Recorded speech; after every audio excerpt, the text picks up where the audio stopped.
Yeah. It's, you all are looking very festive. Oh wait, that's not it. I forgot to plug in one more fucking thing here. This Oh tree. shit! Hang on.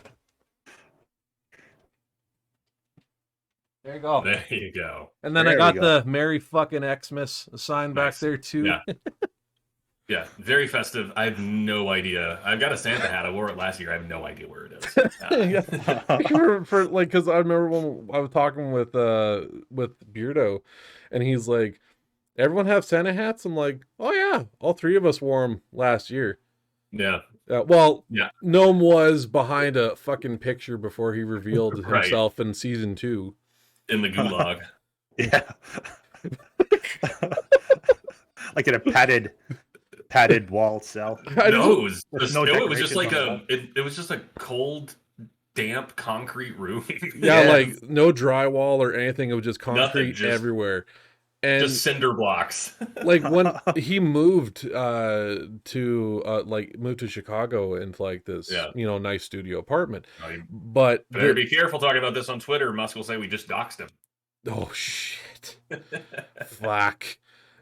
And when he showed me photos of where he lived, this gulag we're talking about, I shit you not, it looked like something out of a Saw movie. It was all concrete wow. basement with like this 1950s like iron kettle like heater, like iron kettle stove like stuffed in the corner. And I was like, and how much did you pay for rent for this place? I'm like, get the fuck out. Like, good God. It may be gulag, but it's my gulag. Yeah. It'd be like that in the rental market, man. The landlords will be like, $1,200 a month, one bedroom, one bath, and then you look at it and it's like the toilet's next to the bed, and it's like, wait, what? Yes. It's like Bubbled Shed from Trailer Park Boys. Well, like there was like a listing in where I live, and fuck me, this house, I'm not kidding, Chance, it looked like a mini-me house of Amityville Horror. And like it looked like shit, like there's twigs and that all wrapped around it. It just looked like ass. And the guy's like 2,100 a month, electricity and Wi-Fi not included, no dogs allowed, 2 bedroom, no basement, garage you got to pay extra. I'm like, are you out of your fucking Wow. mind, dude? Like the hell. Yeah, we're gonna knock on every bit of wood that exists. That mine just stays right where it is. I like my little apartment over here. I mean, I've got a private driveway, I've got a fenced-in backyard, I've got a porch. Like, it's a pretty sweet gig. Oh, no kidding. Yeah, I hear. And I pay very, very reasonable prices for it, and I would like to continue to pay very reasonable prices. I'm right behind you on that one, buddy. Where I am. Yeah. This new follower. No, okay. Sorry. I usually have my phone like flipped over, but I did not do that this time.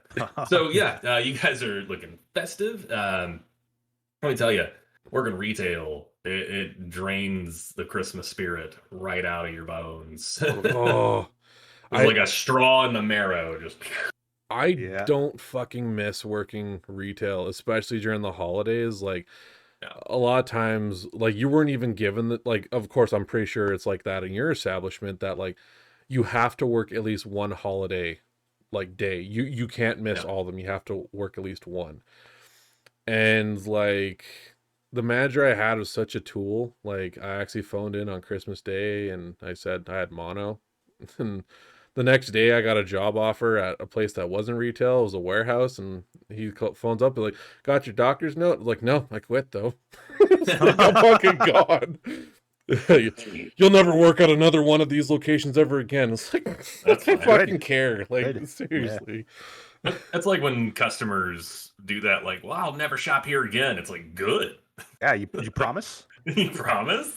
It's like those TikTok videos, like the IKEA man is like, well, I'll never shop here again. Good. You think I care? This is part-time.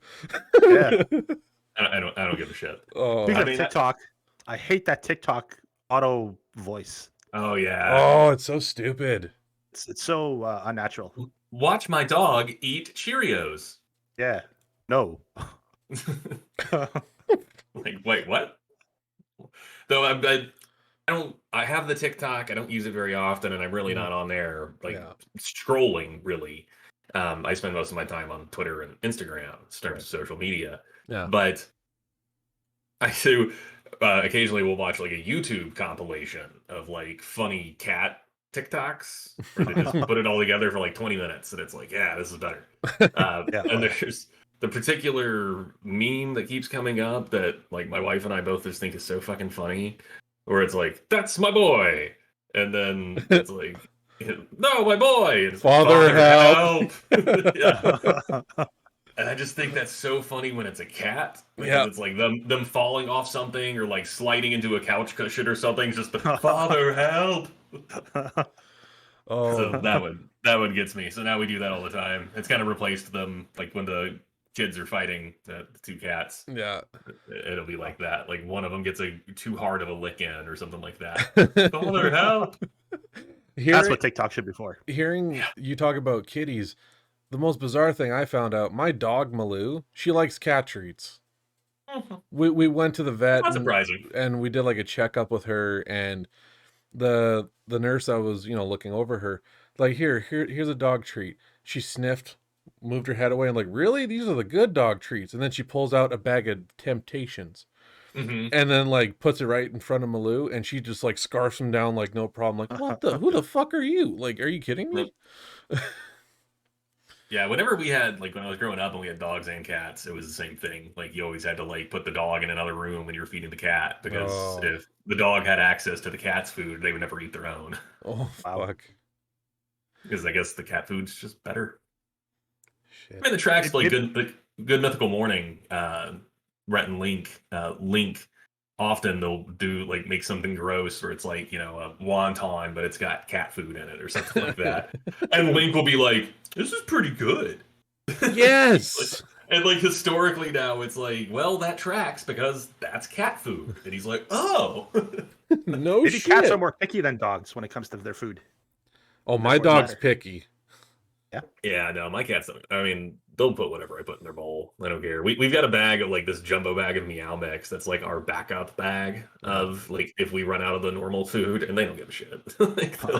When I first got Malou, we had to try 4 or 5 different dog foods for her to finally go, yeah, this is nice, and then eat that. And now the vet's like, yeah, you got to switch her from this chicken and beef like kibble diet to fish and chickpeas kibble diet. I'm like, okay, great. So I bring the first bag, dump in her bowl, inhales that whole fucking bowl. I'm like, cool, we're not going to play this game ever again. Yeah, that's awesome. Yeah, we just switch brands too, but yeah, you never know what it's going to be like. Animals are fucking weird. Yeah. You know what else is weird? This podcast.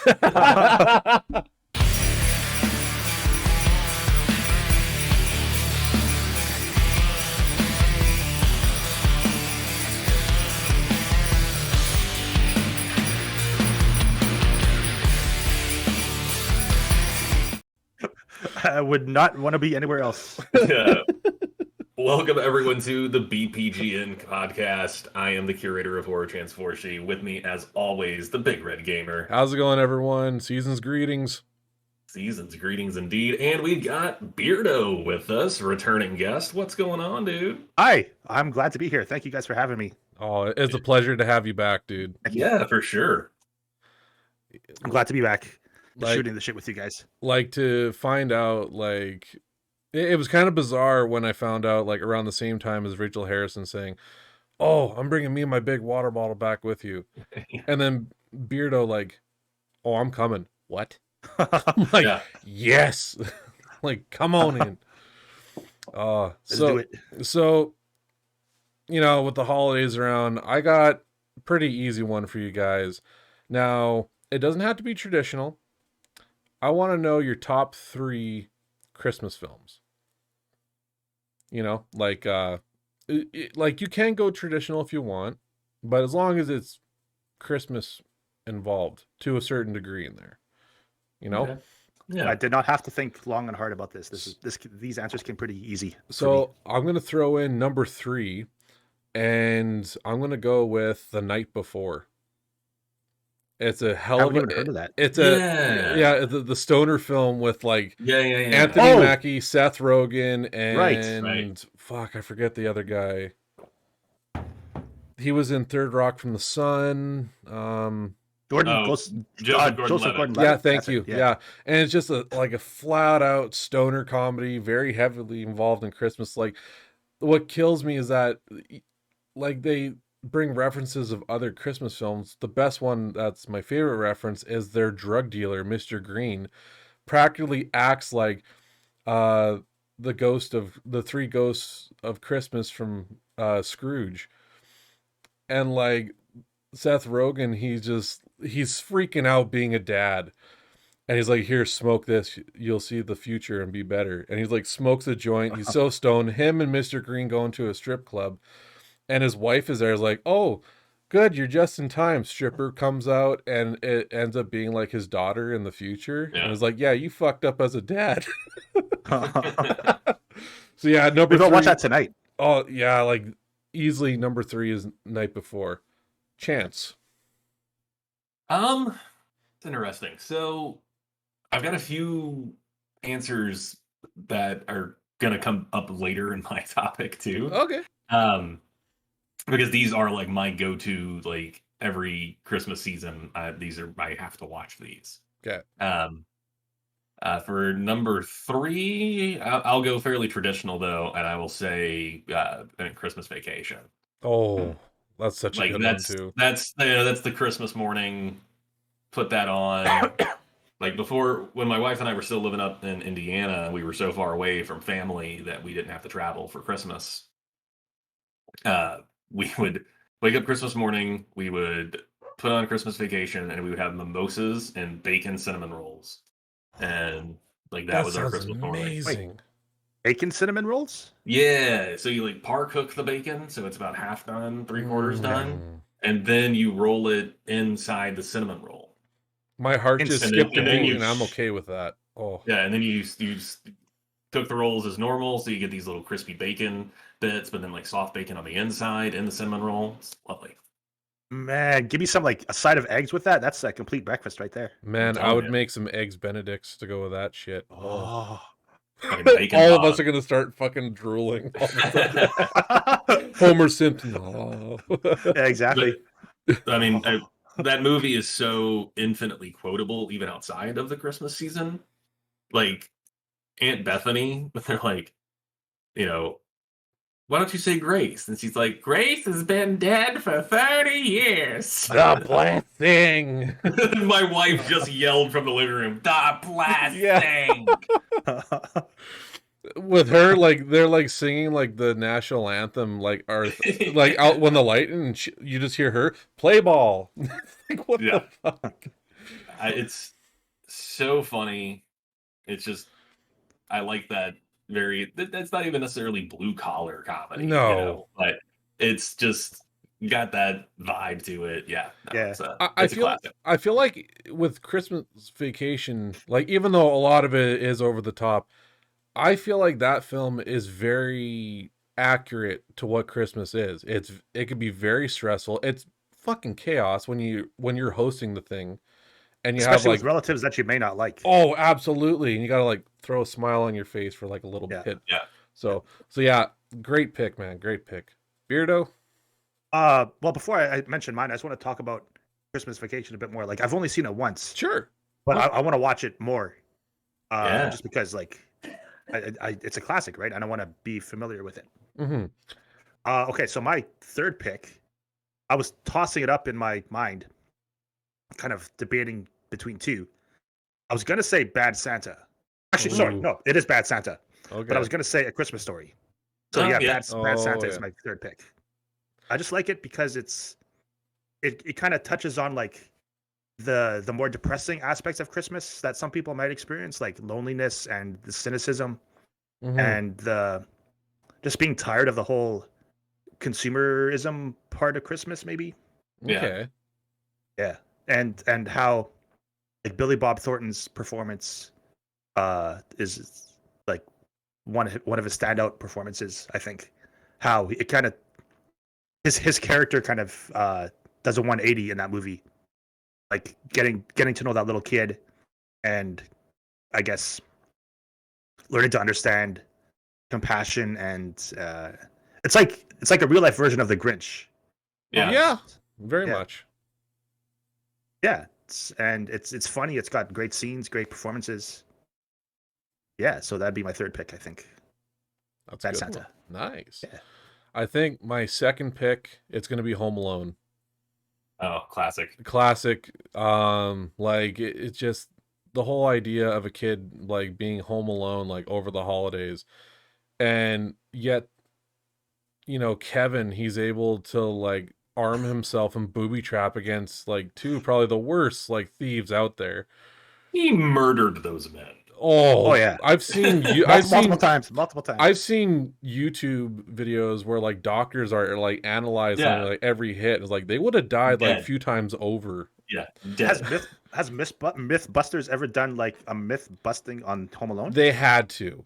I mean, I don't remember if it was Mythbusters, but they recreated the paint can to the head. Like, that would kill somebody. Yeah, from that height, and they did it to one of those dummies that has like the real skull and whatever inside of it, but it's translucent, so you can see the damage in real time. Yes. And when that can hits the face, the entire front of that skull just shatters, and it's like dead. I think I know which one you're talking about, Chance, and I remember seeing that. I think the other one that they tested was the what was it? The burning doorknob. Oh, I mean, that is like sends you into shock kind of levels. I think they leveled it to like almost third degree burns, like that you can see like tissue swell up and everything. Jeez, blisters everywhere. Oh, like you would have like full skin peeling off, like that much heat. Like, god damn. Yeah, but for sure, Home Alone would be my second favorite. Or the iron down the laundry chute. Oh, like if it was like the point right there, impalement right there, you're fucking done. Yeah. But I think the iron hits him like flush. Like flush in the face, but that would drive your brain back or your nose back into your brain. Yeah. That would not be survivable either. No. Like not only with Home Alone 1, but like Home Alone 2, like I think Kevin like just like chucking the bricks like at them, and it keeps aiming like I think Harry like right square in the face. Like I know. So with Home Alone 1, you get to kind of play with the idea of the kind of like the stand your ground, castle doctrine, right? Like he takes it too far. I think the booby traps. I think a jury might not like those. Yeah, no shit. Like he ostensibly he is protecting his domicile, right? So you can write off some of what he does. But in number 2, he actually builds a fucking H.H. Holmes murder mansion in New York and lures them to it. Like that's not protecting domicile. That is malicious intent. He aimed to murder those men. Like, I would say there's some of that malicious intent in the first one too. Like he finds pleasure in hurting them. Yes, multiple times. I'm up here. But that was his home. Like in this one, it's his uncle's place and it's empty and no one lives there. Yeah, it's under like renovations because they're in Paris. And he wasn't like the wet bandits or sticky bandits or whatever they were going by sticky at bandits the time. now. Like they weren't going to rob that place. Like he lures them there with the intent to harm them. It's pretty fucked up. How does he lure them there again? He at the toy store when they're robbing it, and he like chucks a brick, setting off the alarm, like alerting him, like, "Hey, come and get me!" And like, and then he runs to the house. And then he runs to this apartment and attempts to murder these men.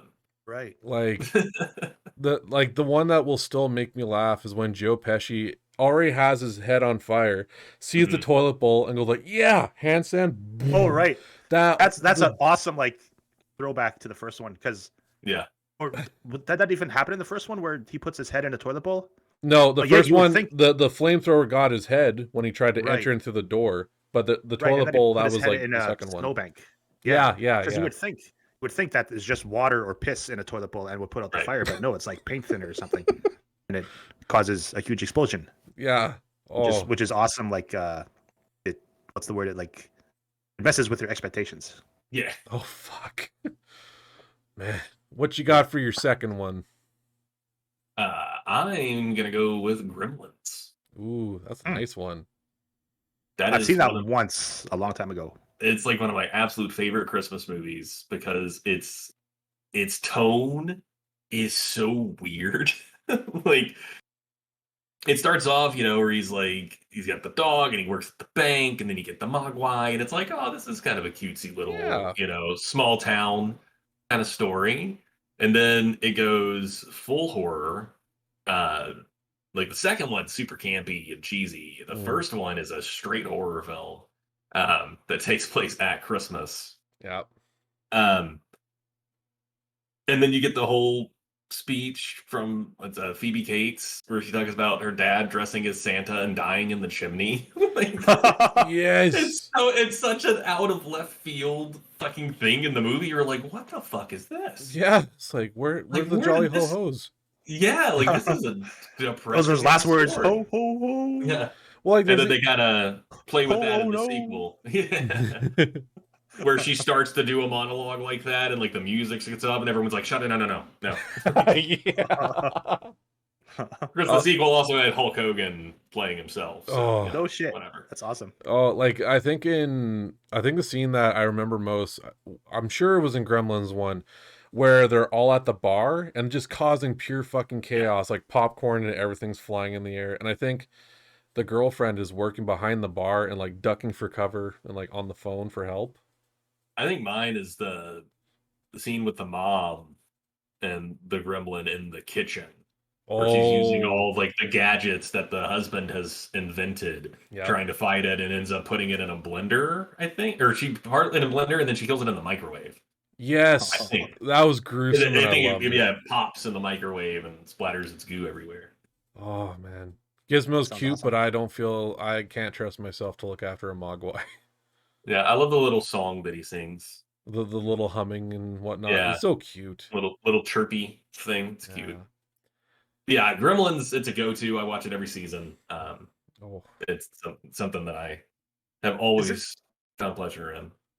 Is it the deal with the Mogwai? Is that they turn hostile after midnight or something? You can't feed them after midnight. And you can't get them wet. And they don't like sunlight. Yeah. Okay. So a few stipulations. Oh, yeah. Yeah, sunlight will kill them. Water makes them multiply. Yeah. And eating after midnight causes them to go into a metamorphosis from cute little Mogwai to gremlin. Huh. Which so it's almost like... Let's say they have it's gremlins like the witch from The Wizard of Oz thrown in Yeah. there. She's water's a weakness. Yeah. like the moment where like you see all the gremlin cocoons hatching and like coming alive, and you see poor little Gizmo in a football helmet, just like scared, and his ears are down. It's like, someone grab him and run away with him. Like, poor kid. Oh, they're always very mean to him. Oh, poor guy. What's your second one there, Beardo? Well, it's not like a traditional movie. Okay. It's a very Christmas themed media. It's the Trailer Park Boys Christmas special. Oh God, yes. Okay. That's my traditional viewing on Christmas Eve. That was, believe it or not, I get some rum. Oh. And I get some like mixed rum with apple juice and Pepsi as the mix. That's my favorite Christmas drink. Try it. That sounds haven't tried it yet. I might have to go to try it. It's odd. Like, I've never heard those three mixing together, but I might have to give it a go. I don't know where I heard it or if I thought of it myself, but yeah, like a shot of rum. Mm-hmm. Like I like Captain Morgan's, and then just mix it evenly with Pepsi or Coke if you're into Coke, and then apple juice. But yeah, I get like the drink there. I get some nachos with salsa, some turtles, like those chocolate turtles. Oh yeah. And yeah, it's like I love this the story of the special because it's a prequel to the series, so it introduces a lot of like it introduces Randy. I know that. Yeah, it introduces Randy. Like you see him outside of like a drive-through wearing like an elf costume, and he's shirtless, of course, because he can't wear shirts. Yeah, he's like, "Hey, Randy," and Barb recognizes him from years past, and she's like, "Randall? Are you a male prostitute?" No, I was working construction in Florida. I got time off. Randall, yes, I'm a male prostitute. Oh, you poor. Would you like some cheeseburgers? I got some in the back, and then we find out he's like, yeah, I would. Yeah, he's hooking for cheeseburgers at that point. And like that scene where it's like Christmas Eve and they're at church, and Ricky's going around to everybody. It's like, hey, do you want some weed? The server makes a lot more sense if you're stoned. Yeah. He's like walking around with like the donation basket chance. Yeah. And he's got like weed and hash in there. And like as like the priest is like giving like the Christmas mass, you just hear Ricky in the background walking up the aisle like, hash, weed, real good hash. And like, you know, $5 better than the shitty mall dope. And like everyone's looking at him like, the fuck? And yeah, it's like, believe it or not, the Christmas special, that was my first ever experience with the Trailer Park Boys. And I was like, really? Wow. I was just starting high school. And the thing is that after that, I went and watched like all the seasons afterwards. Like that's a good one to start with. Like my favorite moment in there is when Bubbles goes to bail out Ricky before Christmas, and like in the show chance they make it like jail is fucking awesome to be in during the holidays. Like the guards and everyone is like drinking rum and like potato vodka and like smoking reefers and everything, and Bubbles comes in, he's like, Julian got you out, and he's like, fuck. He's like, I don't want to go out. He's like, God, we're partying tonight, boys. Yeah, and he's like all pissed off, and as they're sitting in the car, he's already loaded on booze and weed. And he's trying to like get the car to go in reverse, but the transmission's fucked and it goes drive, and he drives into a fucking like utility shed in front of the prison. And he's like, I don't know, the transmission drunk. If the transmission drunk, because you are, Ricky. Yeah, we gotta get out of here. It's like, it's such a good fucking special. I'm gonna have to watch that before Christmas, that's for sure. Highly recommended. Oh, so and yeah, good. There's that one scene where Ricky is like wondering about what to do with presents for his daughter and friends, and he's like, well, Santa, Jesus God will just take care of it. and his dad and Bubbles are just like, Ricky, you know that Santa and God are two different things. He's like, what? And then he follows up with it. He's like, you didn't really think Santa was real, hey, Ricky? He's like, well, yeah, you know, I write him a letter, you know, give him to mom and dad and send it up to the North Pole. And he just like, no, he's not real, Rick. And he's like, great, Christmas is fucked. Yeah, exactly. Chance, like, if you ever want to watch something, like, Trailer Park Boys is definitely like stoner comedy. So like, if you're looking for a good 6-pack of beer joint, that's a go-to. It's so good. Yeah. It's probably one of my top watched series of all time. I keep rewatching it even now. Like I'm through season 8 for like the 6th time. Oh, I gotta do a binge watch again, but I still love Trailer Park Boys. I actually have on my little wall of fame, I actually have a signed photo of Ricky, Julian, and Bubbles. Oh, nice. There. And like all of them are cool to fucking meet in person. Like they're so down to earth people. Did they sign it as Ricky, Julian, and Bubbles? They signed it as their real name. So you got like, you know, Mike Smith, you know, John Paul Tremblay. My number one actually is from this year, and it's Violent Night. See, I have not seen this yet, but I won't go into the description. I'm gonna say I've heard a lot about it, and I've heard that it's got some super creative kills. Oh, buddy, amazing! And that it's essentially Die Hard if John McClane was Santa Claus. Very much so. Like in this film, like there are moments that they do bring in, you know, like parts of like Home Alone, stuff like that. And you will fucking know what I mean when it comes up. I will not say what happens, but you will see it. It is like I went into this as like, you know, it's gonna be funny. It's gonna be like a straight up gore fest. You know, David Harbour, he's awesome. And I went into it, and I was laughing so hard. The audience I was with, like everyone just laughing throughout the whole thing. It's, you know, it's another 6-pack of beer in a joint film. Like I would say, yeah, 100% on Die Hard, but Santa Claus. But on top of it, I would also say the humor is very much like Bad Santa, very vulgar. It's just straight up like, what the fuck? Like, it's funny humor. I highly recommend it when either one of you can see Violent Night. Violent Night is my number one. Is that on Netflix yet? No, it's No. still in theaters. It just hit theaters Okay. like December 2nd. Okay. I would gladly go see it again in theaters. That's how much I loved it. What about you there, Chance? Number 1 for you. Krampus. Ooh, nice. Very good. Which one? Rhombus? Krampus. Yeah. Oh, Krampus. Okay. Yeah, that's my number 1. That's that Kim and I watch that every single year since it's come out. You bought the naughty cut, didn't you? I did get the naughty cut on 4K. Yeah. Was it better? Really, it's negligible difference in terms of actual footage. It's like, a handful of scenes have however many extra beats, like it's not a, that was just a fun way of them just being like, it's an unrated cut. Oh, cute. So it's the naughty cut. But it is, I mean, the 4K is glorious on it. But I love it. It's such a great little Christmas story. And Krampus's fucking minions are truly scary. My favorite... And the gingerbread men are hilarious. I was just about to say that. My favorite scene is the uncle fighting the gingerbread man with a shotgun. So funny. And yeah. And like, when I was doing your intro for the Christmas episode, that scene was the one I was looking for the gingerbread with a fucking like slow motion with like the sharpened like candy cane. Yes. Yeah. Such for me, it's the Jack in the Box. Oh God, yes. That like its mouth opens out like that, like Predator style, where it just like or it just opens out and it's like super elongated, like that. That's the creepiest fucking thing in the movie. Like it sounds like something out of It. Almost, because the face looks like Fragile China kind of clown doll with like a jester hat.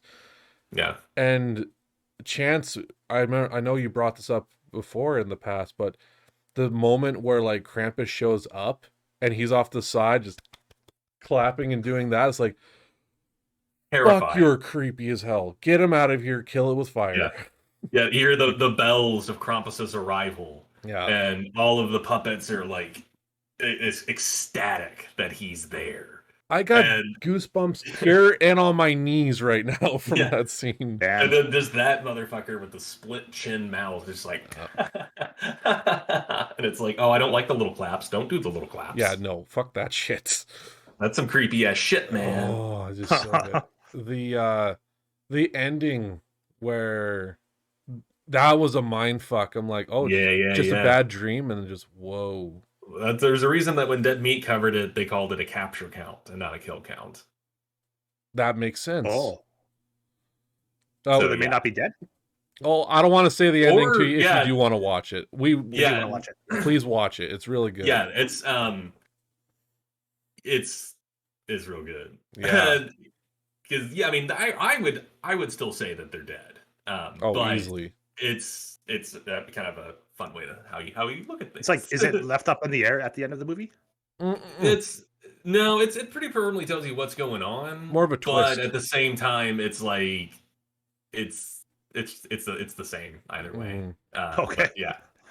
It's so good and it's so creepy and everyone puts in such a fucking amazing performance in it. A big fucking cast for that movie too. Yeah, huge cast. And what's her name? Toni Collette is so good in it. Because she did Hereditary and she did she played the mom, I believe. Yeah, in Hereditary. The dad, I'm trying to remember his name. His face is so Adam Scott. Thank you, yeah. Yeah, and then David Koechner is in it from Anchorman and everything else that David Koechner's ever been in. Anytime I hear that, oh yeah, there's a redneck in there, you better have him. He plays like the best. Is that from 2015? Yeah. About that, yeah. Okay. Yeah. I'm just looking at the IMDb right now and trying to patch it up. Sounds about right. That sounds like, I think it's 2015. Okay. Yeah, that sounds right. Like, and the actual design of Krampus is so good. Well, like at first, like you don't even have to see his face; you just see him hunched over, and just when you finally see it in the confrontation, it's like, oh fuck! Like no. When you see him on the rooftop for the first time, like leaping, like holy shit, from roof to roof. Fuck yeah, like so good. When I see that stature, I think of like Beast from X-Men. I'm like, yeah, oh mama, no, thank you.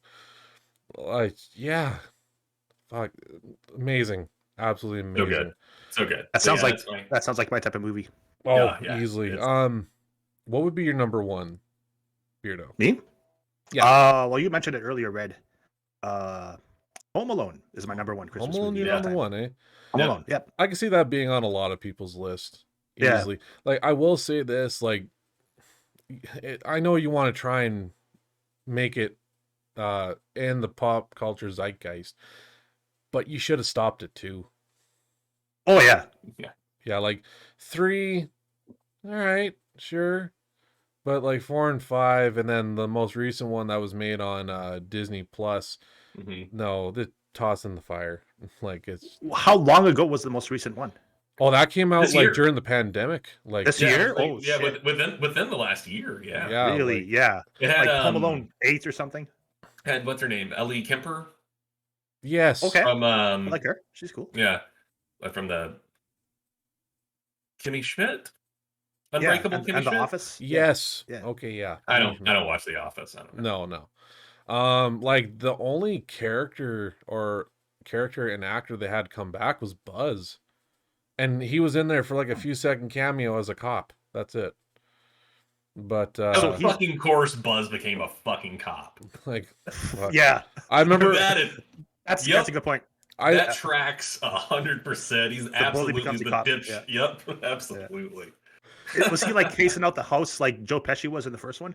Oh, that'd be great with the gold tooth. no, Yeah. no, he wasn't. Like he showed up after like the arrests were all done because it's so fucked up for the premise of that. Like in this one, Why The- did you watch this? I don't fucking know. My brother's like, "Are you gonna watch it? You should watch it with me." I'm like, "All right, sure." And I sat there, I was like, "This is fucking bullshit." I'm like, I want my time back because like use the gif of Deacon from What We Do in the oh, Shadows. I love that because I'm putting that fucker right there. Deacon, come back. This but- is bullshit. But like the whole premise of this movie is that Kevin is like a snot-nosed like fucking brat. He's like Bart Simpson at this point. And the burglars are this family that are like deep in debt and in need of money. Like they're about to lose their home and everything. And Kevin steals a priceless doll that they found out that could actually help them save their home. And so they go back to get it from him. And like, yeah, pranks all over. It's like, haha, you lost your home and whatnot. It's like, So Kevin steals that doll from the family who ends Yeah. up robbing his house? yeah. Why does he steal it? Oh, fuck. Hell if I know. I a didn't prank or pay something? attention. Because I need the movie to happen. Yeah. Oh, I guess so. But like, I'm just like, okay, you know what? And like, sorry, this formula just is stupid. Like the Wet Bandits, like they were just petty criminals just stealing Yeah. shit. And like that Mhm. sounded better. Now you have this tragedy where it's like, oh, we're gonna lose our home. We're gonna lose this. Yeah, they were just petty criminals who set their sights too high, maybe. Oh, it's just so dumb. But yeah. When I hear plots of bad movies like this being told, I do like the pitch meeting Oh, on YouTube. And it's like, but why would they do that? It's like, because I need the movie to happen. Yeah. Oh, yeah. All right. Now it makes sense. I Yeah. watched the pitch meeting for the first time when they did Halloween Ends. And I was laughing too hard. I'm like, fuck me, this is all real. Fuck. So Michael is old now. And Yeah. he's super weak. And it's like, but didn't you end the last movie with him being the personification of evil? And it's like, oh, whoops. Whoopsie. Yeah. That's what I heard about that latest Halloween movie, is that it like kind of cancels The- all his character previous. The story makes zero fucking sense. Like It's so stupid. it's so stupid. The kills are good. Don't get me wrong. The kills are Yeah. good. But the Yeah, story is like, what the fuck did you do? Like, It really that whole trilogy frustrated me because like the first one, I was like, fuck yeah, this is pretty solid. This is a nice, continuation of Halloween. I dig it. what was And then it? the second one happened. And because they spent the first one being like, Michael's just a man. He's just a man. There's nothing supernatural about him. And then in the second one at the end, he's like, he is the personification of evil, and he can tank gunshots and stab wounds and getting his throat slit. Every kill he he'll- gets, he transcends. Yeah, he can become stronger the more he kills because Yeah. he's this living personification of it, so he can survive all this stuff. And in this one, they're like, oh, no, JK, he's just some old dude. Yeah. It's like, like fucking what the fuck, guys? fucking Corey out of nowhere. Like he just like he literally goes in the fucking sewage drain, bodies Michael fucking Myers, rips his mask and fucks off with it. I'm like, Yeah. what? It's like taking the mask off a luchador. Right, yeah. Disrespect. But Disrespect. like the way like again, like the story makes zero fucking sense. But the kills were good. Like He's just that's like, it. what was the bullshit that he did with fucking Lori, where he's just like, if I can't have her, no one can. And it's like, how does that work? Yeah, like you think What? you would kill Lori. Right. Like it's just like it's like how the fuck did he know her granddaughter's gonna walk in that door the minute that would happen? Like, how? Because that's when she walks in the door. It's like, I guess that relationship between Michael Myers and Laurie is the same as like Batman and the Joker, where they both need each other to exist. But they established in 2018's that he doesn't care about her. It's never been about her. No. She just happened to be there that night. Yeah. So what is it about? Just killing? Yeah. Yeah. It's but then it is. But now it is about her for somehow again. Yeah. It may. And they're not siblings, but maybe like Yeah. So, because I got that impression from like the first one. I'm not a huge Halloween fan. Like I've seen the first one and the second one, and I think the Rob Zombie remake. But yeah, it seemed like he's looking for Laurie what he wants in his sister or something. Because didn't he kill his younger sister early on? Yeah, in the first one, yeah. I can't keep up with the lore of that franchise anymore. I mean, I live in the town, but I can't keep up with it's kind of eerie really? that same director of the most recent Halloween trilogy just got the David Gordon Green. Yeah, he just got the keys to another icon, and he's getting another trilogy. I can't remember what icon it was, but I think I read something about it. I read it was either Jason or Hellraiser. Oh, it's Hellraiser, because there's no one's getting the Jason rights. That shit's way too held up. Yeah, but I know like Crystal Lake's becoming a TV series. Like, yeah, because it's kind of the same thing with Chucky, where like Child's Play is owned by the studio, and so that's why now it's Chucky, and that's instead of Child's Play. And like Don Mancini owns the rights for Chucky. Yeah. So and then with like you can call it Crystal Lake because the first film. And like all of that, because Jason is a separate character because he doesn't appear in his iconic appearance until the third movie. So it's kind of the same thing where, you can make a Crystal Lake show just like they made the Chucky or the Child's Play remake with Aubrey Plaza and Mark Hamill. Yeah, like they could do that while the Chucky show was in production because separate rights. Like I love it for the fact that. Let's just say it right now. Chucky's paving the way for horror icons to get another resurgence in TV shows, which you got picked up for season 3. Yes! Fuck yes, I'm in for that. Like the fact that there's now going to be a Hellraiser show, I heard. Yeah, it's going to be a show. A show, and then we got Crystal Lake for Voorhees. Yeah. And like I'm like, sweet. We're getting more horror icon TV shows. I welcome it. Like except that Crystal Lake will be Pamela Voorhees, but yeah. But that's his mom? Yeah. Yeah. Okay. But since we're on the topic of horror, Mr. Curator, your topic, good sir. So yeah, I mean, Christmas horror is something I've been thinking a lot about. Obviously, I mean, we talked about Gremlins and Krampus and my go-to Christmas movies, but like I've got the end cap, I Made It Work. That's all like wintry Christmas horror. Right. Cold and snow, and some of it's actual Christmas like stories. Like Brian Asman just had the Night of the Living Elves. That sounds awesome. That sounds awesome. Yeah. Then he Christopher Golden has the Hark the Herald Angels Scream, which is anthology like Christmas horror. Andrew Schaefer has Secret Santa. And then I've got, a bunch of other stuff that's like, like Such Sharp Teeth I've put on there now because I saw, there was, Brahm has a book that's just called Krampus the Yuletide Lord or something, or the Krampus the Yule Lord, I think is what it is. Ooh. And I'm sold out of that now. And that went very quickly. Nice. So I put Rachel's Such Sharp Teeth there because I consider that to be a holiday book. It starts shortly before October, goes all the way through New Year's. There's Christmas parties and Thanksgiving parties, and that fits. Yeah, so I consider that on there. So I've got on there too. But yeah, I mean, like even Allie's All the White Spaces, like that literally starts with Jonathan having like Christmas pudding, like right before they find out their brothers have been killed in the war. So kind of a bummer, but Yeah. But yeah, I mean, I've been thinking a lot about that, and there's so much like Christmas Bloody Christmas just came out on Shudder, Ooh. and it's a robot Santa. What? AI gone rogue. Yeah, killer robot Santa. Oh, That sounds awesome. It's good. I think it went a little long. I think that they could have used a bit more brevity in their concept. That Santa took way too much to fucking die. Oh, But fuck.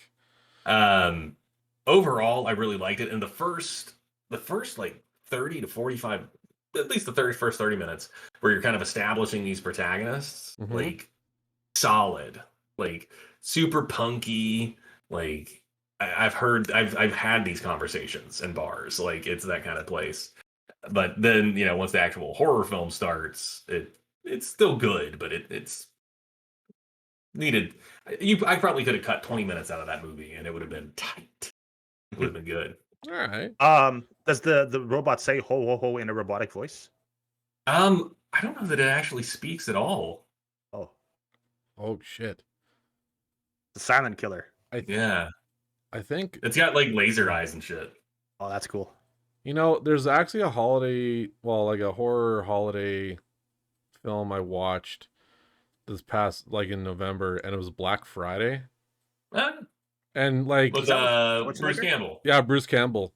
Oh, Bruce Campbell. Okay. And like practically, like even though it's a UFO kind of disease, but like it's very much deadites in there. Yeah, and that had Devon Sawa in it too, right? Yes. Yeah, love me some Devon Sawa. It was a good cast in that one too. Yeah. But yeah, like pretty much it's Black Friday sales, and these people work at a toy store, and all of a sudden they realize that there's like this UFO asteroid that hit, and it's like these parasites that are like infecting people, practically turning them into zombies, deadites, if you will.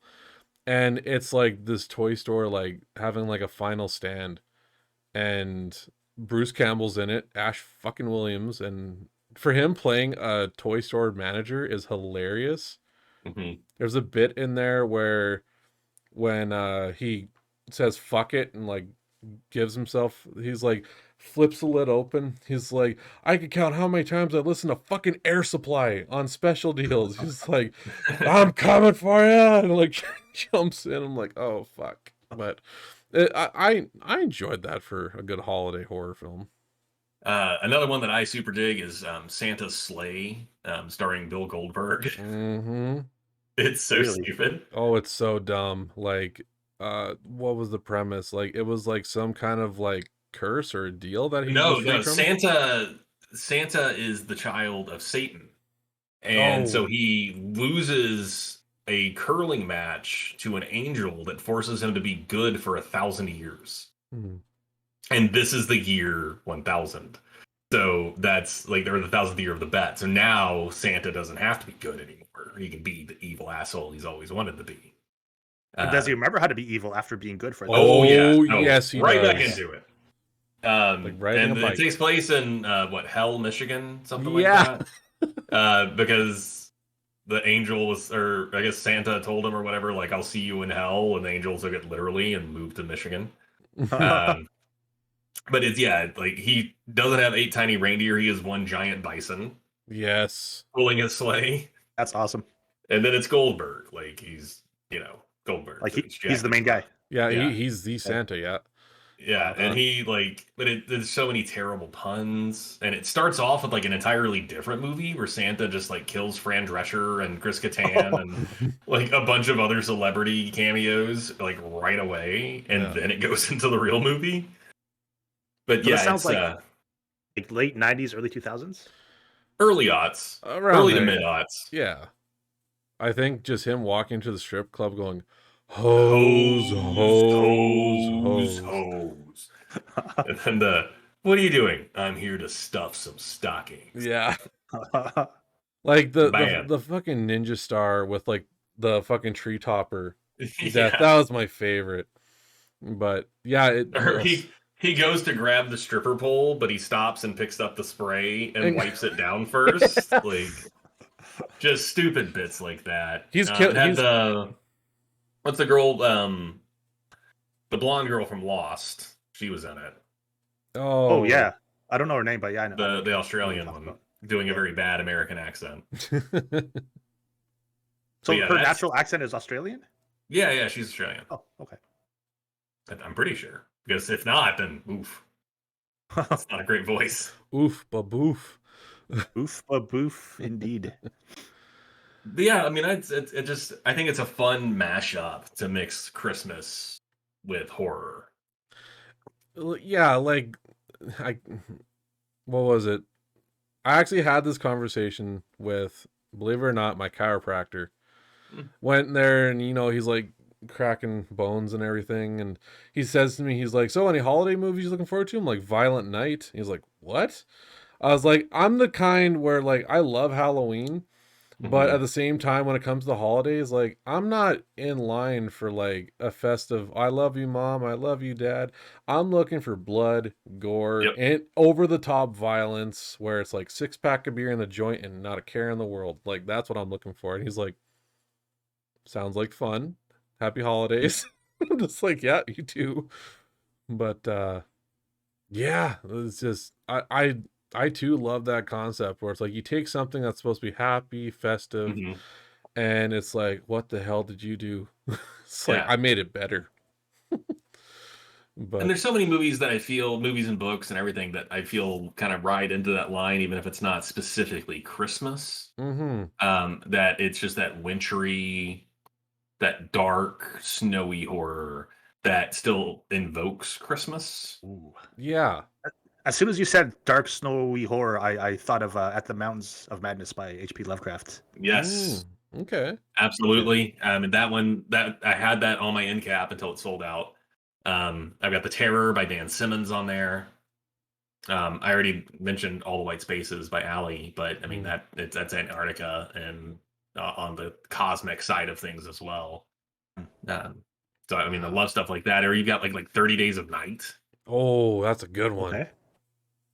Where it's not necessarily Christmas, but it's still that season. Yeah.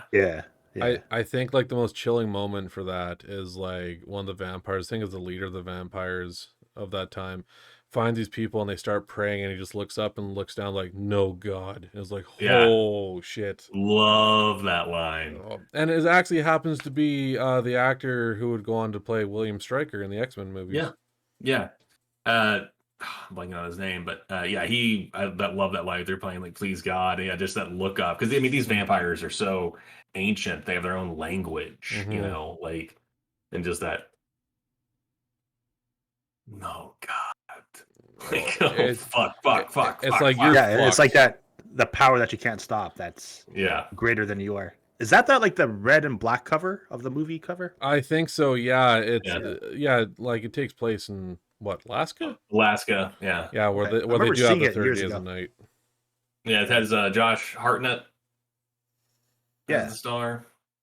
Oh, good movie, nonetheless. I think Melissa George is the co-star. That sounds right. Maybe Joe? I'm not going to fall for that. Fuck. I was like, I'm going to take a swing at it. Joey Jojo Jr. Shabadoo. But yeah, that's a great example, and I'm sure I've got piles of back here. It may not be a lot of favorites, but I'll even throw in Jack Frost. I mean, that movie is awful, but like it's supposed to be. So. Yeah, like it's basically like it came out closely around the same time as like the actual Christmas version of Jack Frost, but like think of it like Chucky. Instead of into a doll, it's into Frosty. Yeah, and it just a lot. It's cringy. But it's like a bad funny in a way. Yeah, I remember the VHS cover was lenticular, so it would like look like a snowman, and then you would tilt it, and then it would be like the Jack Frost face. That's cool. I remembered that, seeing that in like fucking Blockbuster. Like, I was a kid, but when I saw that, I was like, ooh, I don't know if I should. And then in high school, I saw it and on a friend's shelf on DVD, and still had that, like that effect. Yeah. I'm like, can I borrow this? I'm curious about this shit. And I go and watch. I'm like, what the fuck? I'm like, I was scared of this, like just by the cover as a kid. This is nothing. I mean, I miss that. I miss the days of VHS. Oh yeah. When they got creative covers. with the covers. Yeah. You didn't. Those are good times. It's not like today where you can like hop on YouTube and like find a review of the film or like a verdict. Oh yeah, you went blindly into a blockbuster and saw the cover of something and took a gamble and like, oh, might be good. Yeah, most times it wasn't, but no, I think. Or oftentimes they had like an actor or actress on the cover that only made like a brief appearance. Yeah. All the time. I think the weirdest movie I remember renting from a blockbuster growing up, it was called Bat Thumb. Yeah, Bat Thumb. It was by the same creator and even had the actor from what was it, Kung Pao or something like that?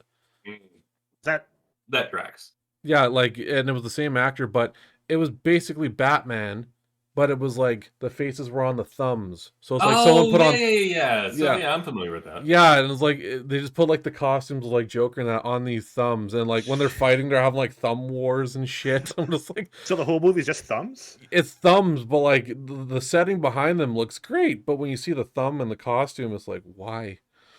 It's like, what? Thumbs up. Yeah, Batman and Robin. Oh my god. Yeah. Fuck. Yeah, that just shows our age. Jesus. Yeah. But it shows our age. But like, yeah. I'm with you. I do miss that experience. Yeah. I mean, I used to work in a video store, so. Now, yeah, me too. Was it fun at parts, or was it just... I had a lot of fun in that job. I mean, I was like, 18 years old. Mm-hmm. Working at a video store, getting free movie rentals. Okay, as a kid, at the time, I wanted to work in film, and then I ended up doing that for a little bit. Yeah, and so yeah, just being able to watch. Though I watched a lot of schlocky horror, it's my whole life, but I was also, that was a period of time for like where Focus Features was really coming in and doing all like those art house indie movies. And okay, I was definitely like, have you seen The Royal Tenenbaums? Like that kind of shit. Like, let me tell you what I think of Being John Malkovich. Oh boy.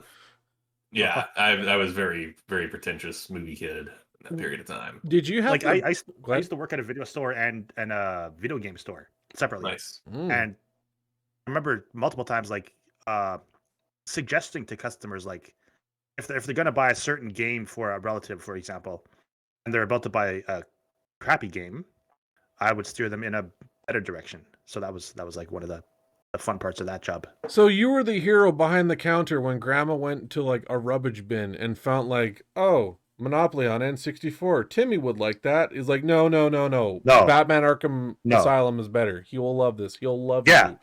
Yeah. Like I can think of a distinct example. Like an older couple was going to buy a couple of crappy RPGs for a relative, and I was like, no. Get him Oblivion, Elder Scrolls 4 Oblivion. And yeah, turned out much better. Too bad they never finished that series. They're still working on the 6th one, apparently. Oh, fuck. Still working. Yeah. That game came out the day I got married, and I've been married for 11. Like Oblivion or Skyrim? Skyrim. Oh, okay, that game November, has gotten like November 11, special editions, remasters, like so many fucking times, just as much as GTA. God. Did you set that wedding date knowing that Skyrim came out on the same day? Actually, I wasn't back then. I really didn't care much about Elder Scrolls. So yeah, no, we just liked it for the 11-11-11. Yeah. Oh, nice. That's why we picked it. But I mean, once I did actually play Skyrim, I played the hell out of it. I was very much a mod it until it breaks player. And it's like, yeah, it's one of those games where, I put a bunch of hours into it and then I've never played it again. A question I got for you there, Curator, is when you said when you mentioned you worked in a video store, and a lot of movies you see that like, teen works at a movie store. Did you have the freedom of what movie will be playing on the TVs? I mean, just had to be PG.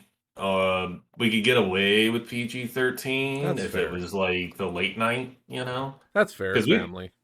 because we were open till 10, I think, during the week, and then I think we were open till like 11 on the weekends. So once you got into that like post watershed, like 8 p.m. and beyond, you could put PG-13 on there, and no one would care.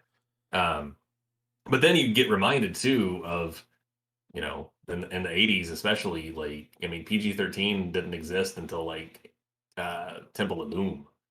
So Holy like shit. PG movies got away with a lot of shit back then. Holy fuck. So you'd be watching something and you'd be like, oh yeah, this is PG, it's fine, and then you hear like fuck, and it's like like, nope. Plug your ears, kids. Aren't PG movies, aren't they allowed to have like one F-bomb? PG-13 can have one. Yeah. I think even that is kind of dependent upon the style of film that it is. Yeah. Okay. Like if you're doing like a little like a PG-13 romance comedy, you're probably gonna have to be a little bit pickier about where you use that word. Yeah. But I mean, fuck, FX or not FX, Peacock, NBC gives, or I guess it's Universe or USA Sci-Fi. I don't know. I watch it on Peacock. Okay. But Chucky gets 10 fucks per episode. I was just about to say, Really? PG-13 gets 1 fuck, Chucky gets 10.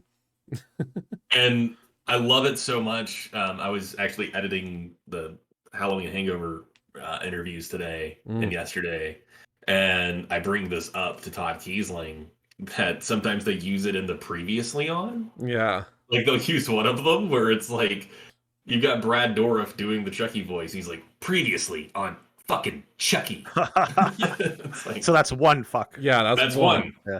But I mean, they do a very meta episode in season 2 where Chucky flat out says they want the blood and my 10 allotted fucks, and then proceeds to stab someone 9 times, going fuck, fuck, fuck, fuck, fuck. Fuck, and it's like, this is the greatest thing that's ever existed. What made it a tad creepy is that when he's on her lap, he's like, do you want to help me with the fucks? He pulls out the knife, like, oh shit, and like pulls up the replay of her being like, I want to die violently, and like, oh fuck. Yep. she had the time of her life doing that. I can imagine. Like, jeez. Holy shit.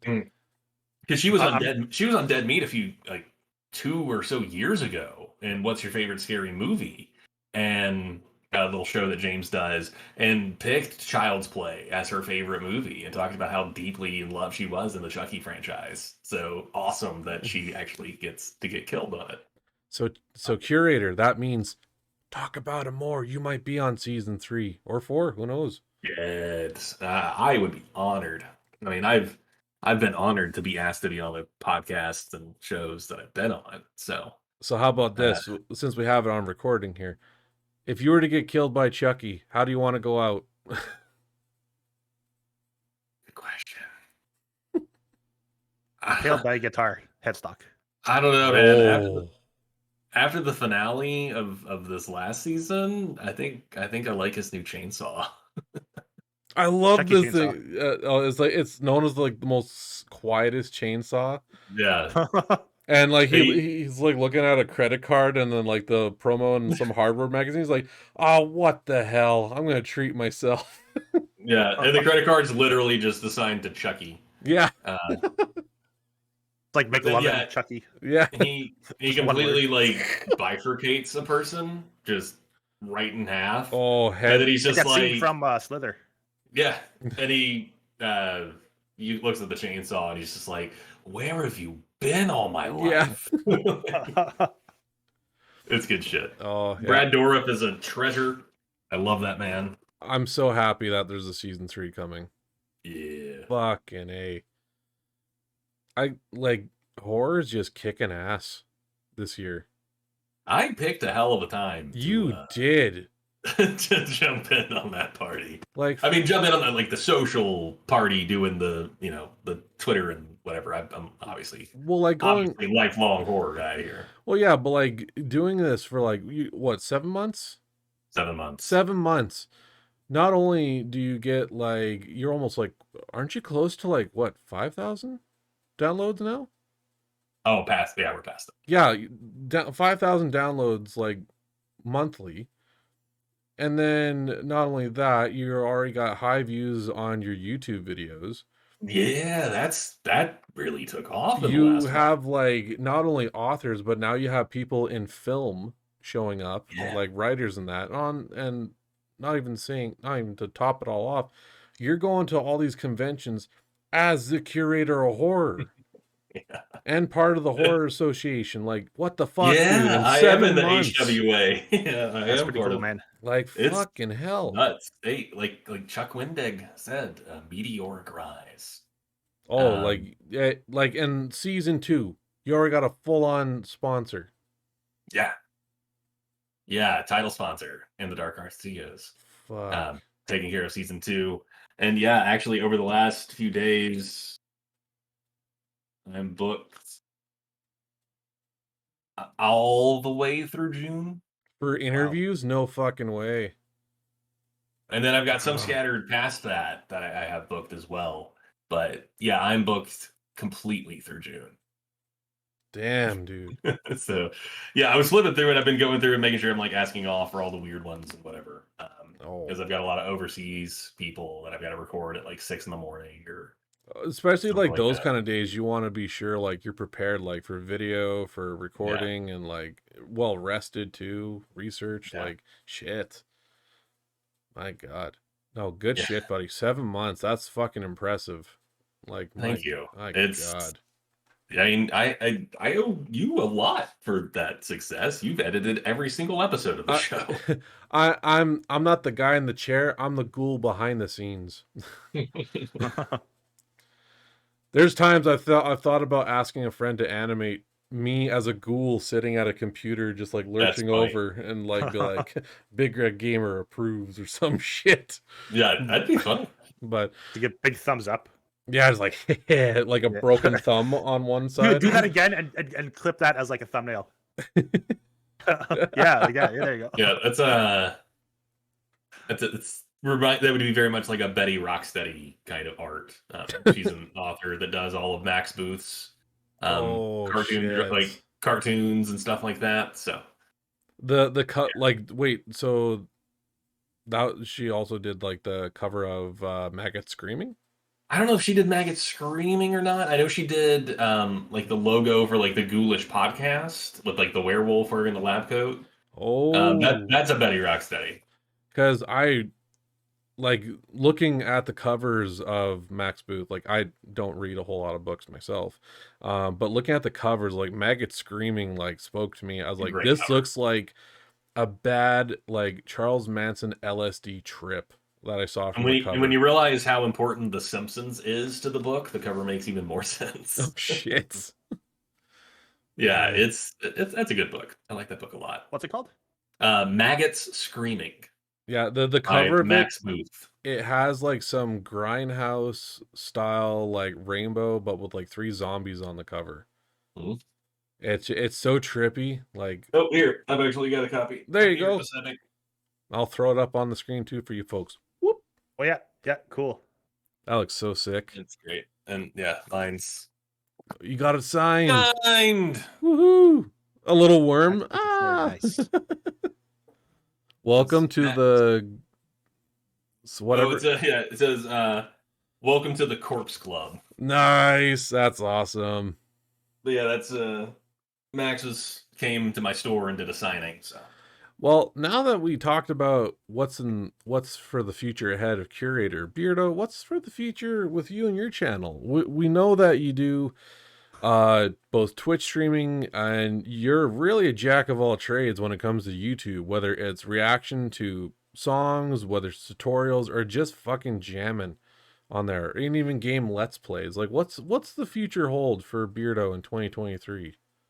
I just want to keep on keeping on and produce quality over quantity. I think now that I have a full-time job, I have like less time to devote to YouTube and Twitch, so I want to make what I do better and count more. Like I would love to be able to do that full time and like not have a day job, but I just got to have a day job, and thankfully I don't hate my day job. I kind of enjoy it, like we were talking about earlier. Yeah, GTA missions.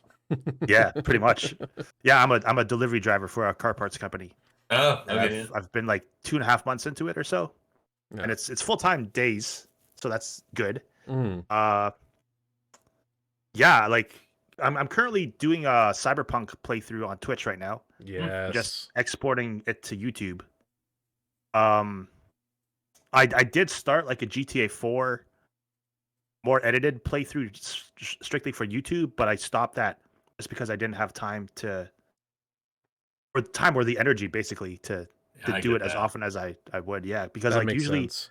I'm pretty exhausted after I come home from work, and I don't really like want to socialize or be in front of a camera, if that makes sense. You just want time to like calm down, relax, and just silence. That's why I switched from doing live stream to podcast recording. Yeah. And booked authors that I'm fans of because then it's like, okay, I gotta be motivated. You know, I've got a New York Times best-selling author in front of me. Like I gotta do the thing.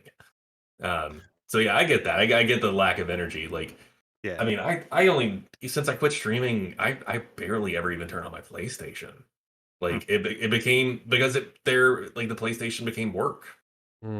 Yeah, it did. And now it still hasn't, like, my brain still hasn't readjusted from there. Like, and then like I don't feel like I need to spend my time not playing Red Dead Redemption for the 10th time and reading the 15 advanced copies that I've got to read. So, like, I agree with you on that. On like, well, I can agree on that aspect there, Curator. Like for me, Twitch, I haven't streamed in like 7 months, and 7 months I think. And I'm still subscribed. Oh yeah, I know both. Yeah, you guys I do miss watching your streams, buddy. Oh yeah, and like it's not that like I want to throw in the hat right away, but it's just at the same time, I found a lot of joy and passion more into like podcasting and even editing as of recently. Yeah, like even when Curator said like I'm starting a podcast, who's your editor? You. Awesome. Like not even that's like you. I'm like solid. And then when he's like, give me a concept for the intro, I was like, enough said. And all I did was like binge watch Munsters, Addams Family, listening to Rob Zombie, White Zombie, Power Man 5000, and I came up with this concept. And like him and me, we're like off to the fucking races. And even though I don't read, books much anymore, I look forward to them. Like I want to see what this person thinks about this stuff. Like I'm in.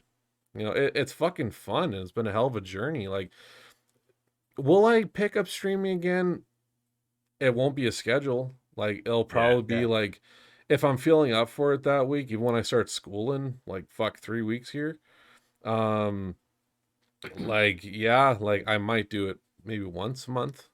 Just like say what's up, but that's it really. Yeah, because like I did meet some pretty fucking amazing people like you guys through Twitch, so yeah, I don't know. It's not 100% off the table, but it won't be as often or schedule, that's for sure. I know I would like to, for streams wise, I would like to get some buddies together, have some drinks, maybe a few hoots, and just like play whatever, Left 4 Dead, Jackbox, whatever. Just have Jackbox would be fun. Yeah. Oh, the Jackbox games, like I remember, what was it? Chance and I, when we were streaming and had schedules going on, like our community nights were our biggest views. Yeah. Like you had Jackbox as well, and like you and me were like we had the views that time, and then when COVID was, I can't say over because it's still going, but like when people weren't staying at home as often, then it dropped. Wasn't as often. Nosedived. Oh, Probably because you wouldn't have people there to play, or you didn't have viewers that made it worth it. Yeah, it felt defeating after a while. Like you would get a game. Yeah, or in my case, had certain viewers that made it. Oh, yeah. Like they brought it down. Yeah, very much so. Yeah. But like with trolling and whatnot. I would say more like concern trolling. Like this is kind of what I would like. I don't know. They would just take over. Oh, I hate that. They would just take over the chat. Yeah, they would turn the entire chat against you, and it's like, fuck, I do not want this. Whereas like, you start your own channel. Well, if I had any sort of punishment redeem, like that's what they would like save their points for. I see. Oh yeah, didn't you mention that like you had a hot sauce challenge or something, but you deleted that because people kept abusing it? Yeah, or like I would start the stream, I would barely be done with the intro, and they would do the last dab. And it's like I haven't even done the intro yet. Yeah. It like fuck that. Like when Chance and I first got this concept together for BPGN, and we were just like, we're just a group of nerds shooting the shit, having a good time, just being passionate about pop culture.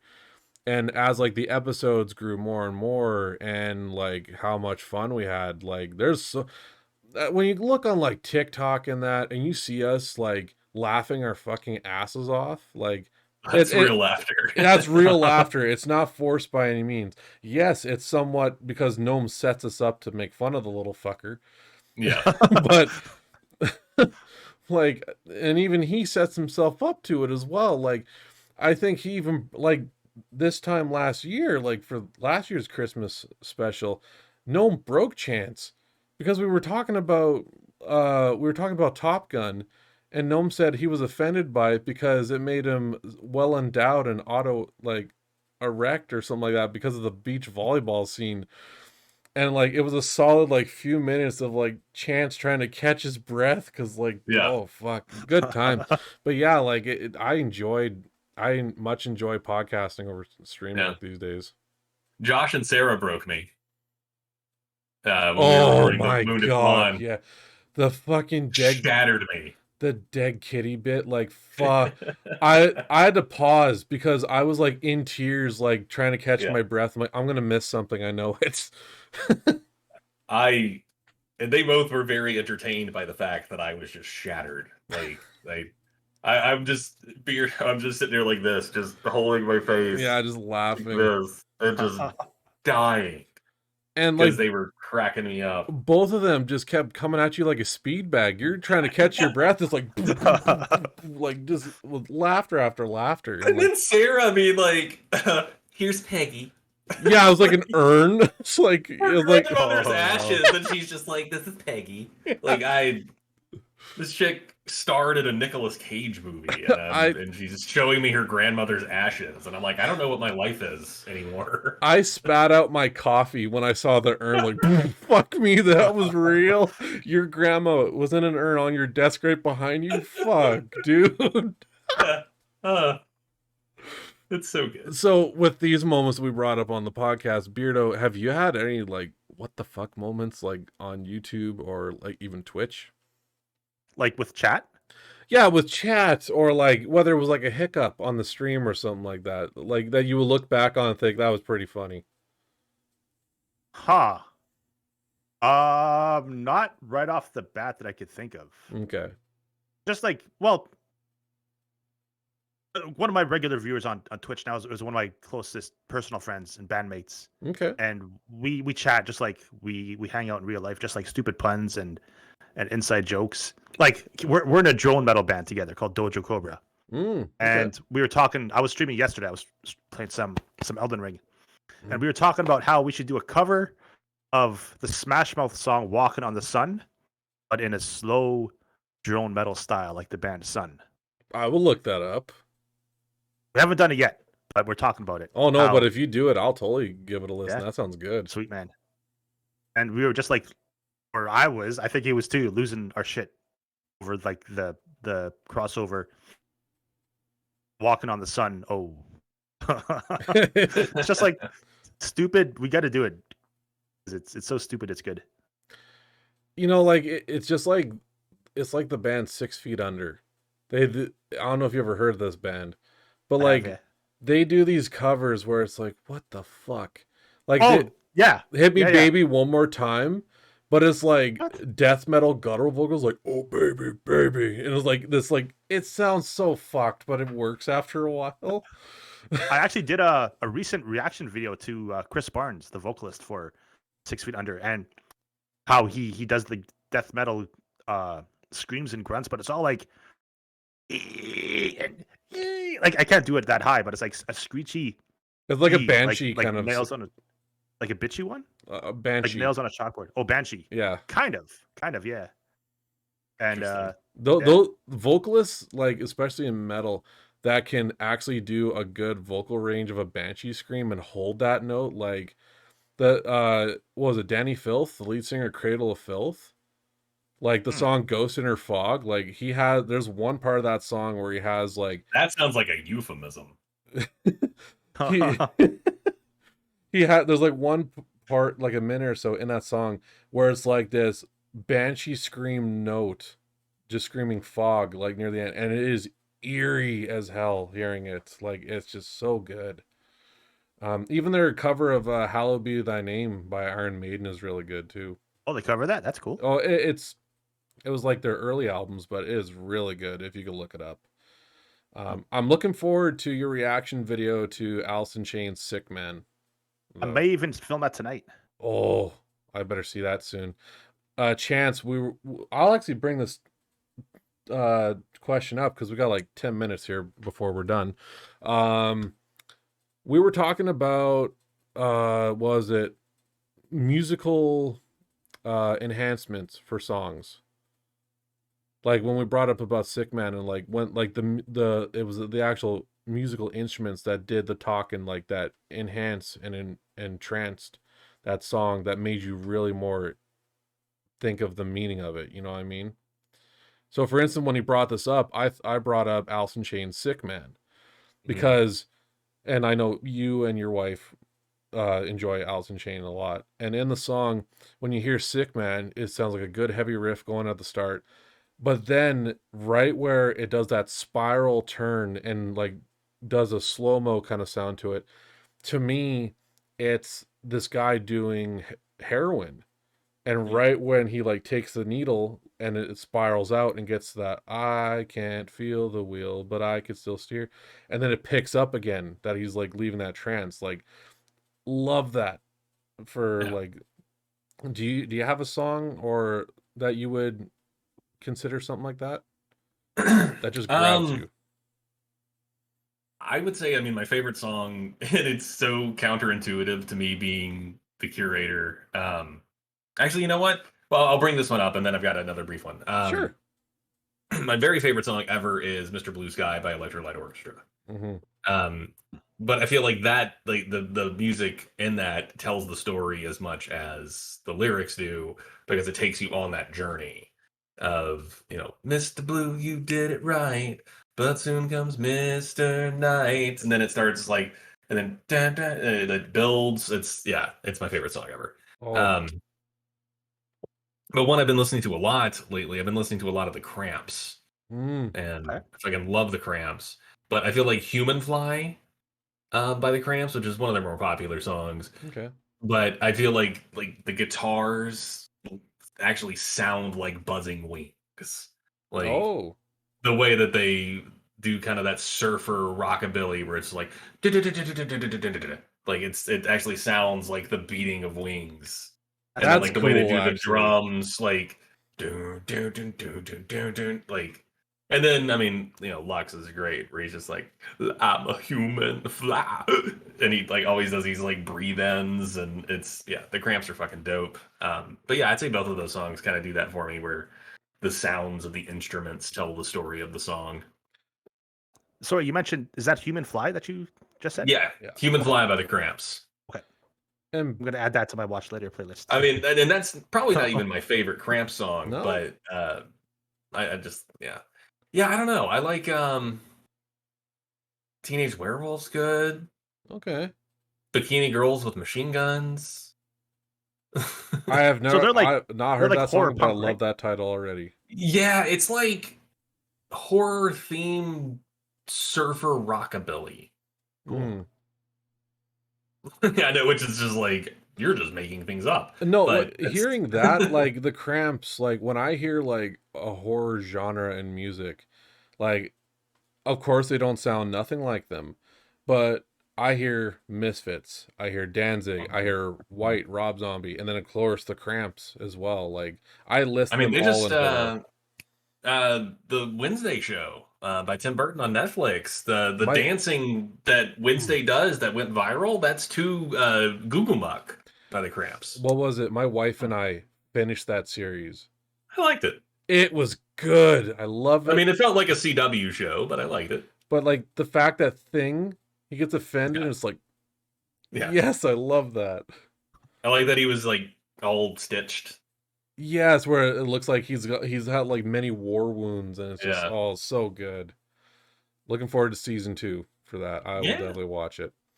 What was your I'll song? have to check it out. What was your song again there, Beardo? Like, was it Green Day?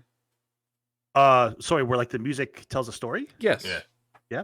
Well, I mentioned Longview, Yes. where like the bass line is all quiet and serene, and then the chorus comes kicking in. But as we were talking about just now, another song popped in my head.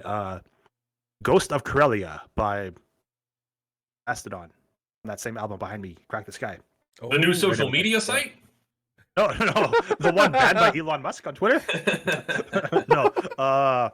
So the whole album is kind of a story about a paraplegic who wants to travel, so he ends up like experimenting with out of body astral travel, but he gets too close to the sun and he gets lost and blah blah blah. So anyway, the song Ghost of Corellia, it features a part with a gong. Okay. But during the riff, it sounds like a planet exploding and then kind of coming back in itself in reverse in slow motion. To me, that's what it sounds like. Yeah, because the riff, I wish I could play it now. It goes like da da da da da da ba da da da da da da da da da. Well, yeah, that explosion, Yeah. and then it kind of like it's like time stops, and then it just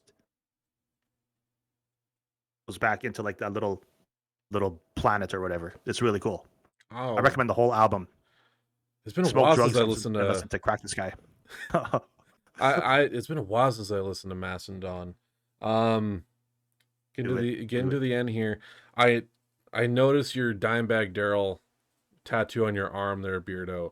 And the question I have for you, how do you feel that Pantera's on tour? Man, all I want to say is that I wish Dimebag never got shot. Oh, me too. I guess if you had to pick somebody to replace Dimebag and Vinnie Paul, like Zach, of course, is the obvious choice. Well, yeah, because like him and Dime, they were like best bros. Like that makes sense. I can't think of a different drummer than Charlie Benante. Yeah, and he drummed for Anthrax, didn't he? Yeah. Maybe Mike Portnoy would have been a cool choice too. Portnoy would have killed it. Holy shit. Oh yeah. He was the drummer for Dream Theater, wasn't he? Yeah, he was. Yeah. So maybe I would have liked to see Mike Portnoy instead of Charlie Benante. Yeah. But man, I don't know if I told you guys, but I saw Pantera here in my hometown on the Reinventing the Steel tour, their last ever North American show and their second last ever show ever. Fuck before the off. reunion. No, seriously. Damn. And I wish I had it with me in front of me, but I caught the bass player Rex Brown's pick. Oh, like his guitar pick. He threw it on, he threw it in the crowd, and it landed close to me. I picked it up. It says "Smoke Whiskey" on it. It's really cool. One of my most prized musical memorabilia. So quickly before we close off the Christmas special here, favorite Pantera song before the close off. Go. Floods. Okay. Chance. Walk. Okay, that's a good one. I'm learning the guitar solo on Walk right now, and that's because that was Rob Van Dam's theme song in ECW. Oh, cool. No shit. Yeah. I would probably have to go with 5 Minutes Alone, just because of that riff is just so badass. Stompy. Oh, so goddamn good. Such a good mosh pit tune. So, with that being said, thank you each and every one of you for spending yet another year with BPGN Podcast. So, full disclosure here, we're going to be taking a bit of a break. I'm heading out on vacation. I'm starting video game development school in a bit here. But rest assured, BPGN is coming back for Season 3. Rachel Harrison is our first guest kicking it off for Season 3. They'll be out towards the end of January. And once again this year, I am BIGREDGAMER, alongside with me, the curator of horror, Chance Forshee. And once again, many thanks for our esteemed guests for making a comeback. Glad to be back. Yeah, I'm Beardo, aka Tim Cleaver, aka Beardo. Thanks for having me. Where can they find you in the social media there, Beardo? If you're on Twitch, twitch.tv/Beardo Cleaver. YouTube is youtube.com/Tim Cleaver. I deleted my Twitter a while ago. I'm on Instagram at Beardo Cleaver. TikTok, I believe I'm on as well at Beardo Cleaver, but I don't really use TikTok. Yeah. If you go on one of them, there should be links to like my other social media directing you. OnlyFans coming soon. No. All right, guys. Yeah, Beardo Cleaver. Take care. Excelsior. Happy season's beatings, fuckers.